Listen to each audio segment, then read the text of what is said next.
Itu satu lah. Tapi sini orang tak main isu DAP. Macam dia punya. Tak ada isu DAP. Sebab nak kata kandang babi tak ada sini ikan. Ikan. Jangan cari kandang babi lah. Jangan cari kandang babi. Tak payah tak payah turun dekat sungai. Yang penting yang kata ayat Sabah boleh diberi roti tadika. Kita mengenyu.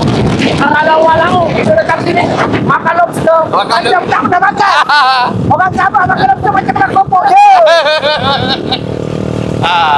Itulah beza orang Sabah lah. Janganlah main cukup tinggal dina ni agak-agak lah kan.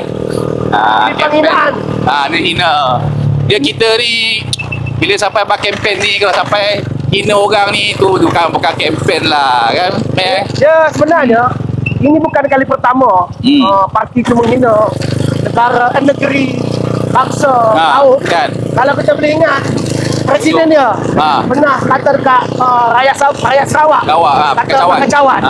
So ini sebenarnya manifestasi parti itu sendiri yang suka menghina, merendah-rendahkan orang. Dia tengok orang tu semua macam tak macam dia lah. Yalah, mungkin barangkali dia boleh beli jubah.